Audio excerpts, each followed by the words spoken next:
ಹಿಂಗಪ್ಪ ಅಣ್ಣ ಹಾಕ್ರಿ ನನ್ನ ಗರ್ದಕ್ಕ ಹ್ಞೂ ಕೊಡ್ರಿ ಎಲ್ಲ ಹುಡ್ರಿ ಕೊಡ್ರಿ ಎಲ್ಲ ರೊಟ್ಟಿ ತಿಂತಾವು ಬರ್ರಿ ತಾವ ಅವ್ರು ಇವತ್ತಿನ ಸ್ಪೆಷಲ್ ಬಾ ಶಣಪ್ಪ ಕಾಕ ಇವತ್ತು ಲೇ ಎಮ್ನೂರ ಮರ್ಯಾದೆ ತೆಗಿಬೇಕಂತ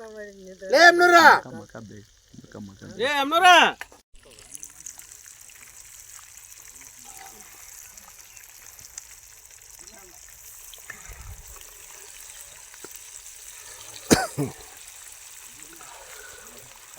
ಸ್ವಲ್ಪ ಇನ್ನೊಂದು ಒಲಿ ನೋಡ್ರಪ್ಪ ನಿಂಗ ಲೇ ನಿಂಗ ಏಯ್ ಅಲ್ಲ ಅವರೆಲ್ಲ ಅದಕ್ಕೆ ಕುಂತ್ಬಿಟ್ರು ಮರೆ ಅದು ಮುಗಿತಪ್ಪ ಕೆಲಸ ಇಲ್ಲ ಆ 200 ರೂಪಾಯಿ ತಿನ್ನೋದಕ್ಕೆ 700 ರೂಪಾಯಿ ಕೆಜಿ ಪ್ರೀತಿನ ನೀವು ಇವತ್ತು ಕಾರ್ಯದಲ್ಲಿ ನಮ್ಮಂತ ಎಣ್ಣೆ ಹಾಕ್ಬಿಟ್ರೆ ನಾವು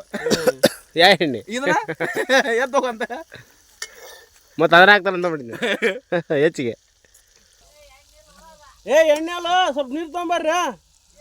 ಹಾಂ ನೀರು ಖಾಲಿ ಆಗ್ಯಾವ ಒಂದು ಡ್ರಮ್ ತೊಗೊಂಬರ್ರಿ ಒಂದು ಡಬ್ಬಿ ಬೆಳೆಯೋದು ಕೊಟ್ಟು ಕಳ್ಸ್ಕೊಂಬರ್ರಿ ತರಲಿ ಅದ ಅದ ಬೆಳಗ್ಗೆಲ್ಲ ಬೀಳ್ತೈತಿ ಅದು ಅವಾಗ ಅದೇ ತೊಡಿನ ದೊಡ್ಡದಿತ್ತಲ್ಲ ನಾವು